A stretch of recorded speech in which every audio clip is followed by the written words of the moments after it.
Welcome to day 4 of 30 Days of Doodles. Today we have some unicorn themed doodles, so of course we're going to start with the hardest one and do the unicorn first. So we'll jump in with our pencil and we're going to start with the head. So this unicorn is definitely more of a cartoony unicorn, not super realistic. Obviously unicorns aren't real, sorry. And then the body I'm also making into this kind of funky, awkward oval shape. You can play around with it. It's kind of boxy. And then I am taking the top of the head and kind of just creating this perfect line down to the body so there's not that weird gap. And then these little rectangles make up the bottom feet. And then a tall, skinny triangle makes up the horn, and some shorter triangles, one slightly behind the horn and one off to the side, make the ears. So now we're going to pick up our pen and we are going to go over these lines, but you wouldn't have all those in between lines. So just look at it and think, does that line make sense? We're not going over all of these. Some of them are just guidelines. So follow your best instinct. If there are certain lines you want to make, say between the back legs and the body, do it. This is your doodle and you are free to do what you want with it. So once you're done outlining all of the body of our unicorn, we are going to erase all of our grid lines just so that we have this clean template to work with and we can really see what we want to do next. From here, I'm going to pick up my pencil again and we're going to start sketching in some of the smaller details. So I just added the little nose piece and now I'm adding the front legs. So they are just two rectangles. I didn't close off the top of them because they are connected to the body. And then we'll do the insides of the ears, the eyes, and then the little hoofs, and then we will do the diagonal lines on the horn.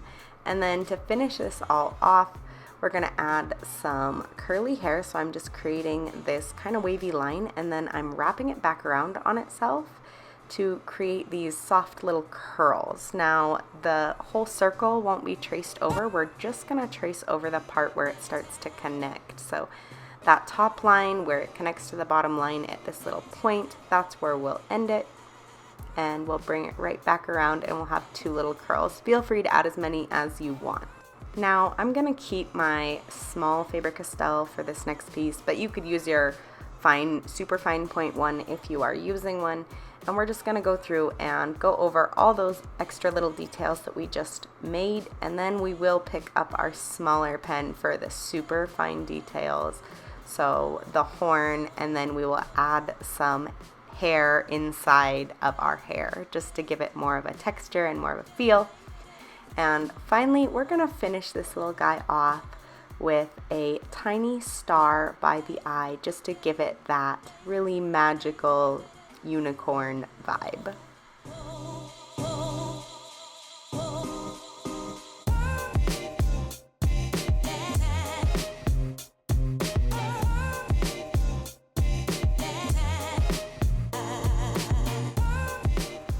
Moving on, we're going to go into a diamond. So the first thing I want you to do is just draw a horizontal line and then we're going to find the center of that horizontal line. So mine was 8 boxes across and now I'm just drawing a line straight down the middle and we're going to create a triangle where it meets on that center line.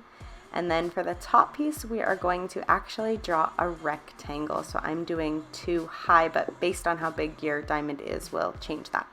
So from here we're just going to take some diagonal lines at our first horizontal line and then pull them up and into an angle, and then we'll go over this with our pen and we won't go over those corners of the rectangle, just keeping that diamond shape.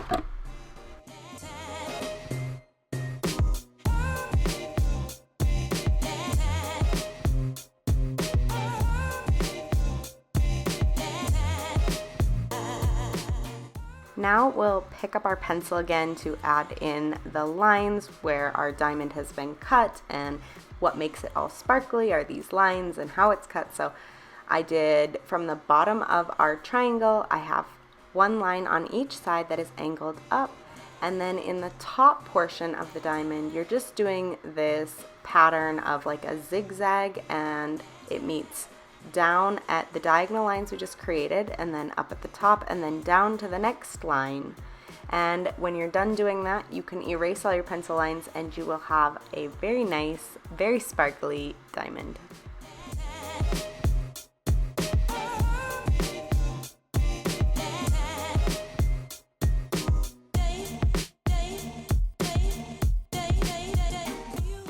Our last doodle for today is going to be a lollipop. So we're going to start out with a circle, and then we're going to use this very, very narrow rectangle coming out of the bottom for the stick, and then we're going to put another rectangle horizontally right smack dab across the middle of our circle. To make this band look like it's wrapping around the back side of our circle, we're just going to take the top corners and kind of pull them back at an angle until they touch that circle. So now we're going to go over this with our pen, and we are going to do the rectangle first because it is the forwardmost piece of the lollipop, so it's going to stick out, and then we're going to trace around the circle, but we won't trace over the pieces that intersect with that first rectangle. And then we will move on to the stick portion. I like to draw this little piece of candy here. It's kind of like where it went into the mold, and then finish it off with the stick. And then I decided to add this little shine on the top of the lollipop to make it look a little bit shinier. You can leave that out or add it in, but once you're done, this is the end of day 4. I look forward to day 5, and I'll see you guys in tomorrow's video.